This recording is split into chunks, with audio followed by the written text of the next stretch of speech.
guys, so as promised, I am going to run a little bit of a diary as I bring young Cassandra back into work. We're really happy that the ponies has done its job and the ulcery issues have been resolved. That was the ruggedness, the girthiness, the reluctance to go forward on the saddle. What we were left with was a slightly sore back, muscular issues from the season, because she's done a lot this year. I've done my first introduction into BD. She has done almost a full jumping series. I missed the championships at the end of the season, which was such a shame because she basically gave me double clears every time I went out. She's been amazing. So now I am just going to be gently bringing her back into work after she's had 8 weeks off, which, do you know what, it just does them no harm to just horse for a while. They're still living out at night, so they're still moving lots, which is great, and they're obviously, all horses are better off not stuck in a stable and moving, but they're in during the day, and as you can see, they're mega chilled. Nessa's just got off the floor from her morning nap, and Cassie looks decidedly relaxed. So this morning my plan is to fit the equiami to her, because we're going to be really focusing on long and low work, and get started. I've only got about an hour this morning, so let's get her ready. So you'll see here that she's not savaging me now when I do her rugs. We're not getting the ears flat back on the head. She's completely relaxed whilst I'm under her tummy there. She's done a huge improvement. I mean, she's looking amazing, possibly a little on the chunky side, which I actually prefer them to have a bit of meat on the bones going into winter, because she'll lose it anyway. She's naturally a slim horse. So I think 2 months off work has done her the world of good. She's really filled out. She's looking like the 8-year-old that she should be.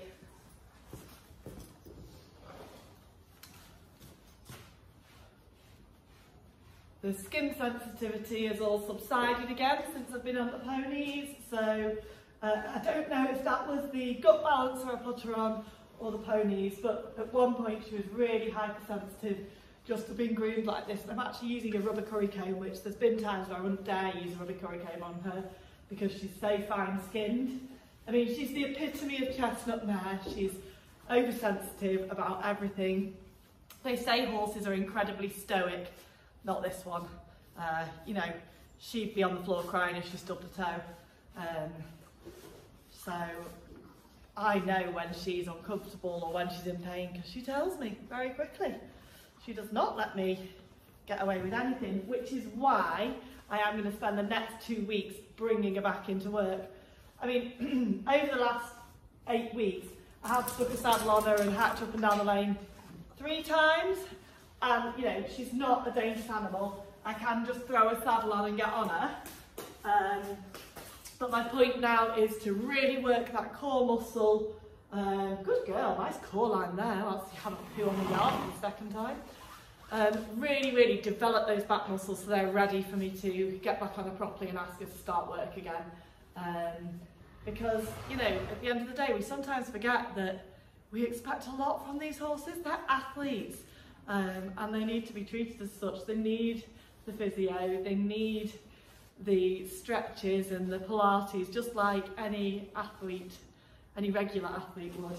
I think if all you ask of them is happy hacking, then you don't need quite the same level of background work to support them. But when you're asking them to do BD, to work in an outline, to go out jumping every weekend, to take you on mega hacks, then you need to consider that riding alone isn't enough to keep them in that shape. I know it is for some horses, but not for this sensitive little sparrow, is it? So Cassie has stopped for her usual wee on the way down to the arena. She looks absolutely psyched to be coming down to do some work. Not. She looks decidedly donkey-like coming down to do some work, but tough. It is time to come back into work. So I have saddled her up, wrong phrase.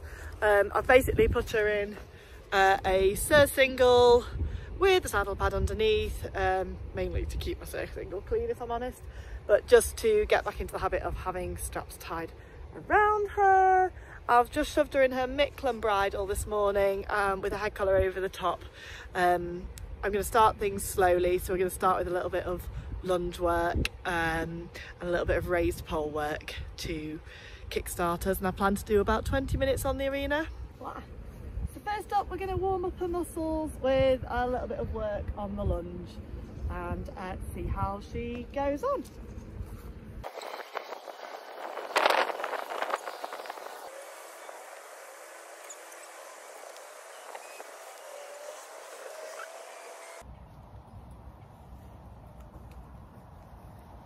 Can anybody spot what's wrong with this picture? I didn't really tighten the surcingle. We're having a little fashion faux pas, so I'm just going to fix that. Like so. Turns out that even when you're not riding, you need to tighten your gear. Get that in the right place and try again. She's pretty warm now, so I'm now just going to set up some poles on that big 20-metre circle just to get her thinking. She's quite distracted whilst I'm lunging her. She keeps having a good look up to the stable. She's not really focused on me. You'll see I haven't put any side reins or anything on her at the moment because I don't want to push her too far, but I do want to get her working from behind. I don't want to be locking the head and neck in any way. But I do need her to engage her core a little bit more than she is just dancing around the arena.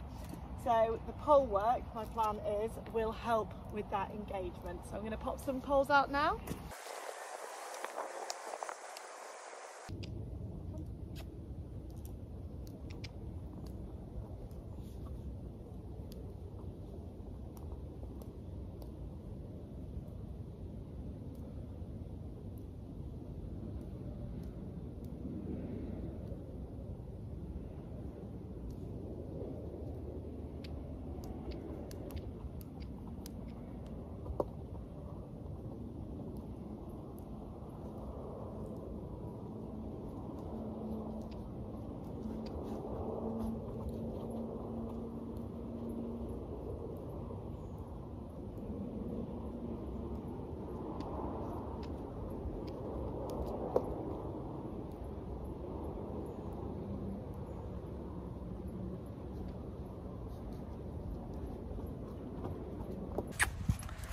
And on the other rein, trot on. She engages her back end, trot on, and the head and neck come down. So just putting those poles there just encourages that hind end engagement. Trot on. Encourages her to think about what she's doing. Okay, we didn't hit those perfectly, but it's still then in turn encouraging her to stretch down, blow out. The blowout tells us she's using her back more now. Trot on. Good. We're doing it in a bit of a haphazard way, but it doesn't matter. And walk. Again, a little breather. Oh. Well, I'm bloody roasting now after that. So I sort of played by ear a little bit, and we just did lunging. I didn't put any restrictions on her, no side reins, no equiami. All she was wearing was her surcingle, and more than anything, that's just a reminder that things do go on your back, whether you like it or not. She was good actually, I'm not unhappy with that. So now she's got nice warm muscles. I'm going to do some of her physio stretches with her. Hello you. The way I'm going to allocate my time is to do sort of 20 minutes to half an hour on the arena, allowing me, thank you, I've just been dribbled all over, allowing me sort of 10-15 minutes afterwards to give her an equissage or to do her physio stretches, because they are a huge part of this strengthening process. One of the stretches I'm going to do is a hamstring stretch.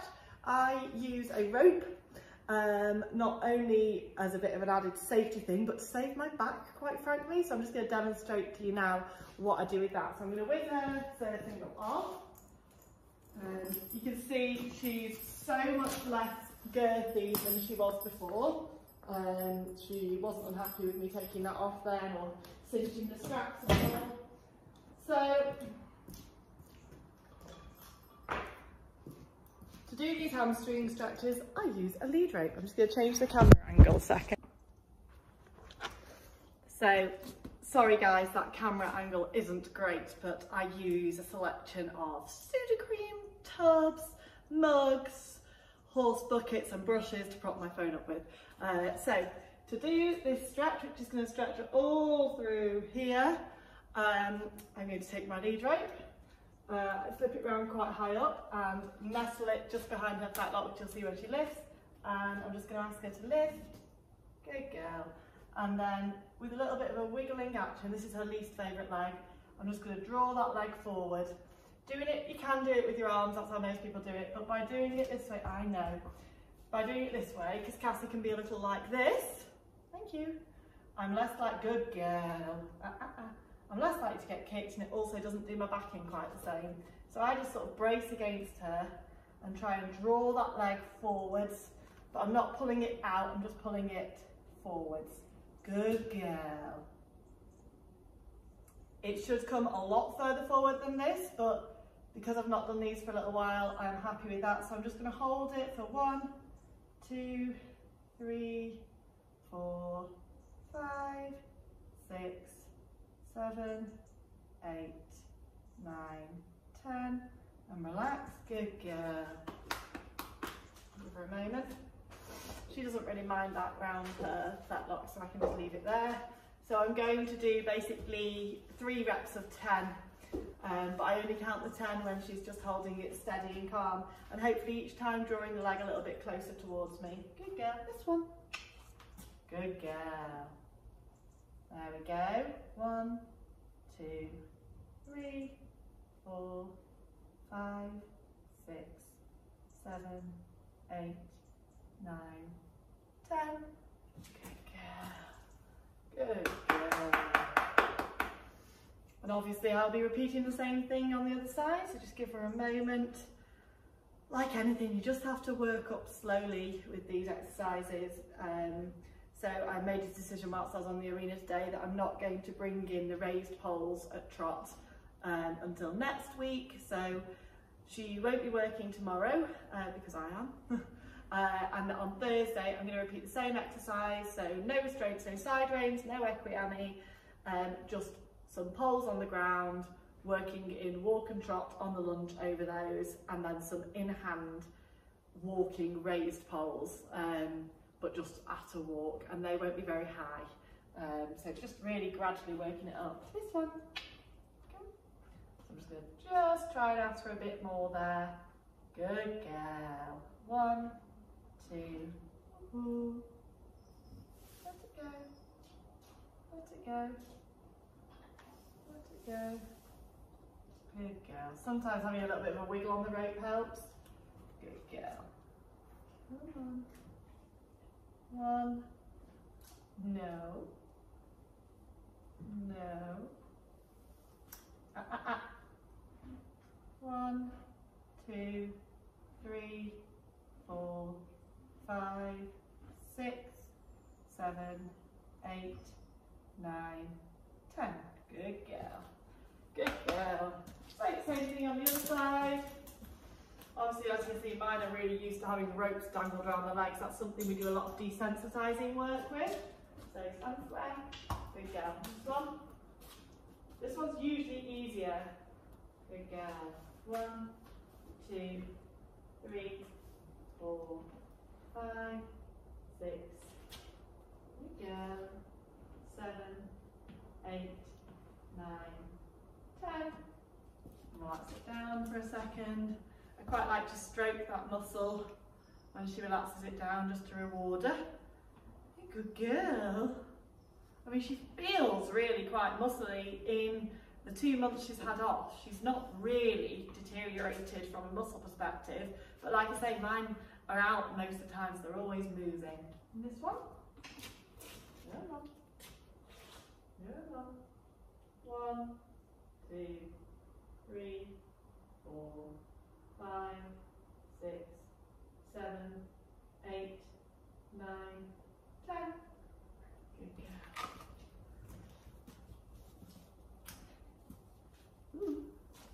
And then I'm going to do one more of those and then move on to a different exercise. I'm now going to ask for a really, really slight pelvic tilt. I don't want to push too far. So to do that, I just run my fingers down either side of the tail. Obviously, you have to be careful standing back there. We go, good girl. Standing behind them. I only want that tiny, tiny tilt from her. So I just gently scratch my, there we go, good girl, good girl. So all I'm looking for is the slightest movement there because I don't want her feeling uncomfortable about that. But again, I'll build that up until she really humps and really lifts through.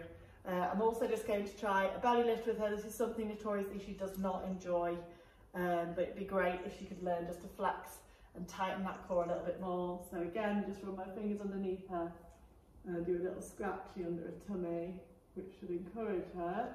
You should see her core line activate, like so. Good girl.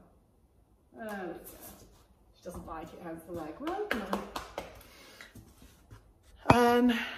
So that is going to be it for this morning's stretches. She's done loads of stretching long and low on the lunge, and that wraps up my day one of bringing Cassie back into work. She looks thrilled about it. I am thrilled about it. So now you can go and spend the next 23 hours of your day just relaxing, can't you? It's a hard life being a horse.